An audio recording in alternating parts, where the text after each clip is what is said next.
Welcome back, everybody, to the Deep Dive. This time, we're going deep on memory. Like, how does it actually work? And how can we make it work better? Yeah, I mean, who hasn't spaced on a name or totally blanked on a test? We're going to get into all that. Right. Like, is there hope for us? Yeah, Can we train our brains to remember more? absolutely. And we've got some awesome sources to guide us today. Oh, tell me more. What kind of stuff did you dig up? Well, there's this fascinating article from the National Institutes of Health, like straight from the scientists, Nice. Cutting edge stuff. Totally. Plus, we've got some classic study guides with techniques people have been using for ages. Tried and true. Gotta love it. Oh, and this is cool. We even found some tips from memory champions, those folks who can memorize like a whole deck of cards in minutes. No way. That's some next level memory stuff. So what's the game plan for this deep dive? Where are we headed with all this? The mission: to turn you into a memory master. Okay, maybe not a champion, but definitely equip you with practical, science-backed techniques to sharpen your recall. Love it. Practical stuff we can actually use. Not just some theory, right? Exactly. We're talking about better learning, better problem solving, heck, even better creativity. It all starts with a good memory. Okay, so before we unlock those memory superpowers, let's start with the basics. How does our memory actually work? Sometimes it feels like a total mystery to me. Right, like a black box. Well, one way to think about it is like walking a path in the woods. The more you walk that path, the clearer it becomes. Okay, I'm with you. Same with memories. Every time you learn something new, it's like creating a new path in your brain. The more you repeat it, the stronger that path gets, the easier it is to remember. So repetition is key. Got it. But why do we still forget things? Even if we've repeated them a bunch of times. That's where things get a little more complex. See, we have different types of memory. Think of it like a computer. You got your short-term memory, like the RAM. It's like a little notepad that holds a few things for a short time. And then you got long-term memory, more like the hard drive, which can store tons of stuff for ages. Okay, so to really remember something, we need to get it off that notepad and onto the hard drive. Exactly. And get this, our brains are amazing because they can actually change and get better at doing this. It's called neuroplasticity. Neuro what now? Neuroplasticity basically means your brain can rewire itself. The more you use it, the stronger the connections get, like exercise for your brain. Okay, so our brains are like muscles we can train. That's kind of exciting. Totally. And just like with physical training, it all starts with taking care of ourselves. What we eat, how much we sleep, even how stressed we are. It all affects our memory. Whoa, hold up. So like cramming for a test fueled by pizza and energy drinks, maybe not the best strategy. Maybe not the best for your brain, no, but we'll get into all that good stuff later. Okay, can't wait. So how about we tackle those brain-boosting tips next? Sounds good to me. Okay, so we know our brains can change and grow, but how do we actually give them that memory boost? Yeah, let's get practical. I mean, I'm all for a good brain workout, but where do we start? Well, picture this. You're heading into an exam, but instead of that pre-test panic, you're cool, calm, and collected. Okay, I like where this is going. Because you know your memory is primed. All those key facts, dates, formulas, ready to go. That's the dream, right? No more all-nighters and hoping for the best. Exactly. And we can make it happen. Remember that spaced repetition thing we talked about? Yeah, studying in chunks over time instead of cramming. Right. It's all about fighting that forgetting curve.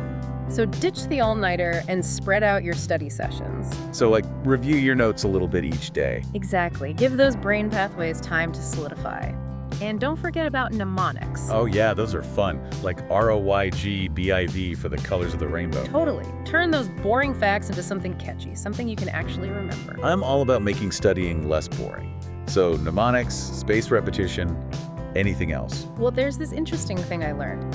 It turns out quizzing yourself actually helps you remember things better. Wait, seriously? Yeah. It's like those mini workouts for your brain. So embrace those pop quizzes, or even just test yourself with flashcards. Testing myself is a good thing. Who knew? Okay, so what about outside of school? Like, I think we've all been there. You're at a work event, and you totally blank on someone's name. Oh yeah, the dreaded name forgetting situation. Happens to everyone. But is there a way to avoid it? Actually, yeah. Remember the memory palace we talked about? You can use that to remember names. Wait, really? How does that work? Think about a familiar place, like your house. Mentally assign each person you meet to a specific location. So like, Bob from accounting is chilling in my kitchen, and Sarah from marketing is hanging out by the front door. Exactly. It's like giving everyone a mental name tag. I love it. Okay, what about other work stuff like presentations? Presentations can be tricky, but instead of trying to memorize a whole script, try chunking it down into key points. Smaller pieces, right. Less to juggle in my mind all at once. Exactly. And don't forget visuals. Use images and diagrams, not just words on slides. It'll help you remember the information better and keep your audience engaged. Visual storytelling. I like it. Okay, what if you're dealing with a ton of information, like client details, project deadlines, all that? The information overload struggle. The PEG system can be super helpful for that. Refresh my memory. What was the PEG system again? It's like creating a mental coat rack with hooks, and each hook represents a number. You associate the things you need to remember with those hooks. Okay, yeah, I remember now. So you can create a system for remembering names, deadlines, whatever you need.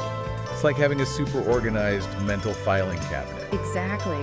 And speaking of organization, what about all those everyday things we need to remember? Shopping lists, appointments, all that jazz. Oh yeah, grocery shopping is my nemesis. Half the time I forget my list and then I end up buying like 5 boxes of cereal. Haha. We've all been there.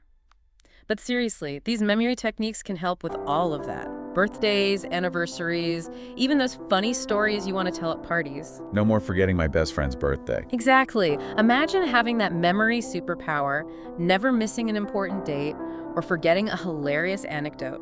That's the life. So it's not just about school and work, it's about like improving your memory for everything. Absolutely. The key is to find what works for you and have fun with it.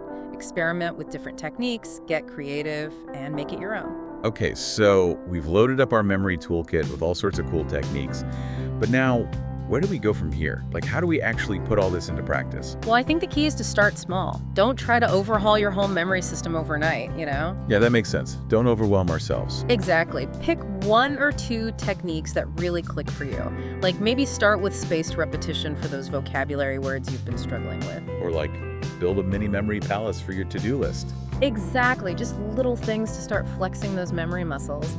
And remember, it's all about making it a habit. So it's like brushing your teeth for your brain. Haha, exactly. And don't forget the importance of mindfulness and de-stressing. Even a few minutes a day can make a huge difference. Yeah, give your brain a break from all the information overload. Right. Let it reset and recharge. So we've covered a lot of ground in this deep dive, from the science of memory to those super cool techniques, the memory palace, PEG system, all that. It's amazing to realize how much power we have over our own memories. It really is. We're not just stuck with whatever memory we've got. We can train it and shape it. So it's not about having a good or bad memory. It's about knowing how to use it, right? Absolutely. It's like learning any new skill. The more you practice, the better you get. So as we wrap up, I want to leave everyone with a question.